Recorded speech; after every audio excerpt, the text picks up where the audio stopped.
I believe the final speaker for this introductory component is Paul Nicholson from Taxpayers Against Poverty. I'm just used to standing up, so I didn't stand up and speak.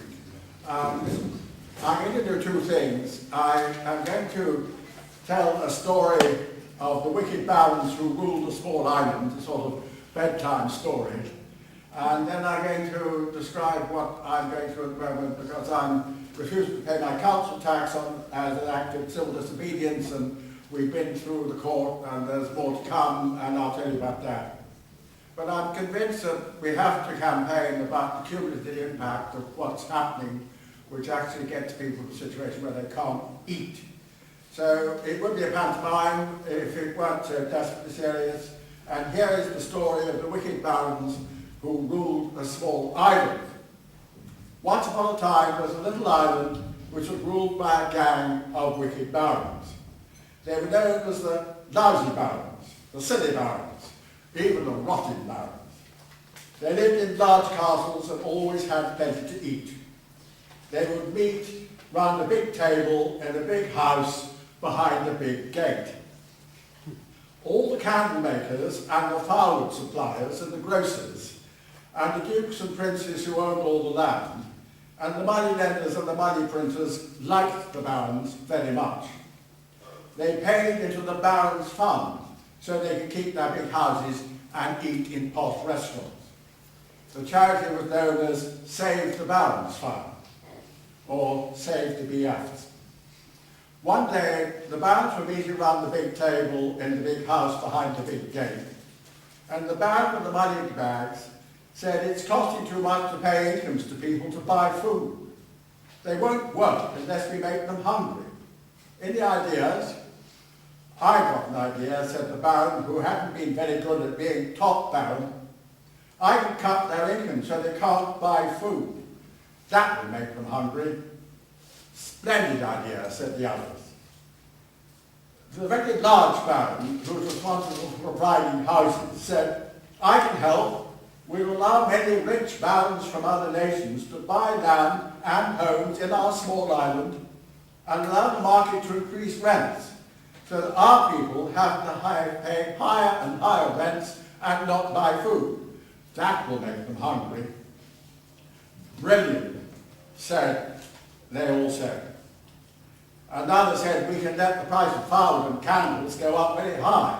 That will make them both hungry and cold." "Excellent," said the top baron. "My dad sent his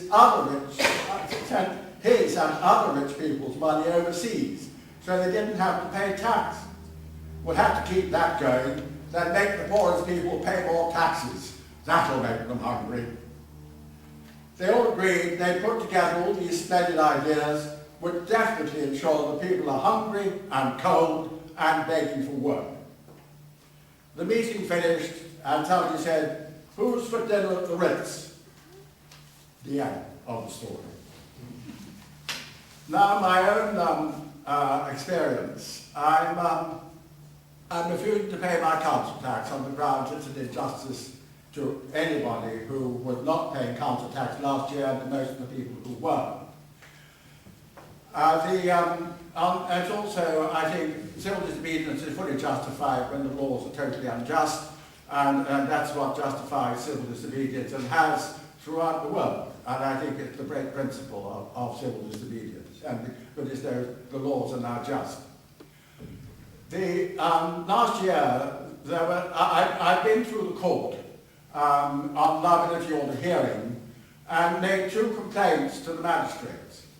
One was that the liability order costs £125 on top of the arrears. It gives enormous powers to the local authorities to send in the bailies, make people bankrupt, dump their cars, and indeed deduct the tax from their benefit. And that huge power is on top of the benefit, and they don't even issue a liability order. So the court doesn't actually complete the legal process. So the two complaints went in. One, they're charging far too much for £125 for a liability order when the answer to parliamentary questions showed that the cost to the magistrates of a liability order is £3. And it's hardly surprising because the magistrates waved their hands over 17,200 liability orders last year in Harringay alone. The day I was there, they waved their hands over 1,700. They didn't actually examine whether or not each individual person could afford the liability order. I was down in Southwark the Friday, and the Associates Worker has an excellent report on this event in Southwark, where there were 5,200 liability orders went through the magistrate's court, and simply by the sort of, when they can't deal with 5,200, so it probably took 5 minutes. What the Associates Worker doesn't have is that the next Friday there were another 4,000. So I appealed to the court on the grounds, on the process called case stating, which actually makes the magistrates give reasons for charging £125 and not providing a liability order. And I got a wonderfully obfuscating answer from the it's the Highbury Islington Magistrates Court, because Harringay Magistrates Court is in fact an offshoot of Highbury Islington. That won't do. So I've given them 2 weeks to answer properly, or in fact to go, I will go to the High Court and ask the High Court to make an answer. So there you are, that's me.